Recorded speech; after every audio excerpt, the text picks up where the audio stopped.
राजा विक्रम के दरबार में एक दिन एक बूढ़ा किसान फरियाद लेकर पहुंचा। उसने कहा, हे महाराज, हमारे गांव के लोग एक एक करके गायब हो रहे हैं। गांव के बीचों बीच स्थित प्राचीन कुएं से अजीब आवाजें आती हैं। ऐसा लगता है कि कोई रहस्य हमारे गांव पर श्राप बनकर मंडरा रहा है। विक्रम ने बिना देरी किए मामले की तह तक जाने का निश्चय किया।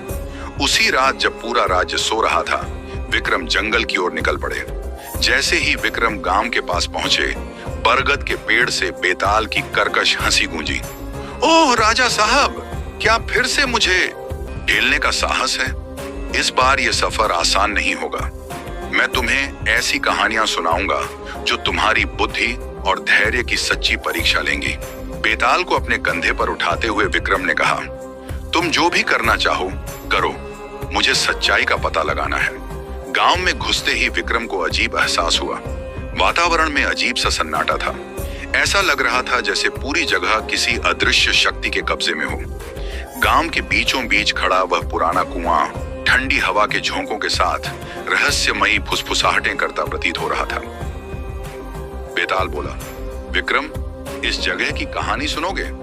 सुनाओ, विक्रम ने कहा। बेताल ने रहस्यमयी अंदाज में कहा, सैकड़ों साल पहले इस गांव में एक महान खजाना छुपा था। उस खजाने को संरक्षित रखने के लिए एक राजा ने अपनी सबसे वफादार सेनापति को उसे छिपाने का आदेश दिया। लेकिन वह सेनापति लालच में आ गया। उसने खजाने को स्वयं रखने की कोशिश की। परिणाम स्वरूप खजाना श्रापित हो गया।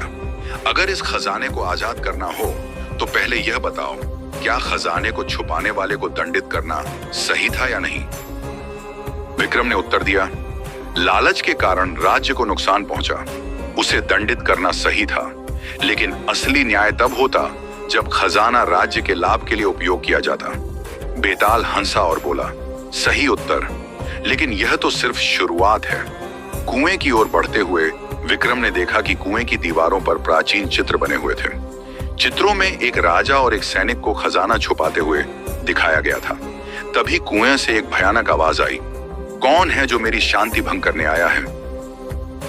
विक्रम ने जवाब दिया, मैं राजा विक्रम हूं, मैं सच्चाई जानने आया हूं। इस गांव के लोगों को कौन गायब कर रहा है? आवाज ने कहा, जो कोई भी खजाने को पाने की कोशिश करता है वह इस श्राप के जाल में फंस जाता है। केवल वही व्यक्ति खजाने को आजाद कर सकता है जो सच्चे दिल और निस्वार्थ भाव से यहाँ आए। बेताल ने कहा, क्या तुम इस चुनौती को स्वीकार करोगे विक्रम? क्योंकि सच्चाई की राह में कई रहस्य और खतरे छिपे हैं। कुएं के अंदर जाते ही विक्रम ने महसूस किया कि यह कोई साधारण कुआं नहीं है। जैसे ही उन्होंने एक कदम आगे बढ़ाया, दीवारें जीवित हो गईं और चित्र बोलने लगे। चित्र बोले, राजा विक्रम, अगर तुमने सच्चाई खोजने में गलती की तो तुम्हें भी श्राप का सामना करना पड़ेगा। अब मेरी पहली पहेली सुनो। ऐसा क्या है जो सबका है लेकिन कोई उसे पकड़ नहीं सकता? विक्रम ने जवाब दिया, यह समय है। समय सबका है लेकिन कोई उसे रोक नहीं सकता। चित्र शांत हो गए और कुएं के गहरे हिस्से में जाने का रास्ता खुल गया। अंत में विक्रम एक विशाल कक्ष में पहुंचे। वहां सोने और गहनों का ढेर लगा था, लेकिन खजाने के ऊपर एक भूतनी खड़ी थी जिसकी आंखों से आग निकल रही थी। वह चिल्लाई, तुम कौन हो जो मेरे खजाने पर दावा करने आए हो? विक्रम ने शांत होकर कहा, मैं तुम्हारे खजाने पर दावा करने नहीं, तुम्हें इस श्राप से मुक्त करने आया हूं। भूतनी मुस्कुराई और बोली, अगर यह सच है तो मेरी अंतिम पहेली का उत्तर दो। वह कौन है जो दूसरों के लिए जीता है लेकिन खुद कुछ नहीं मांगता? विक्रम ने बिना झिझक उत्तर दिया, यह एक सच्चा शासक है जो अपनी प्रजा की भलाई के लिए जीता है। भूतनी ने राहत की सांस ली और कहा, तुम्हारे उत्तर ने मुझे मुक्त कर दिया।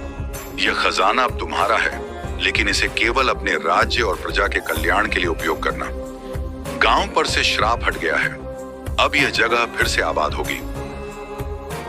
बेताल ने हंसते हुए कहा, वाह राजा विक्रम, तुमने अपनी बुद्धिमत्ता और निस्वार्थता से सबको जीत लिया।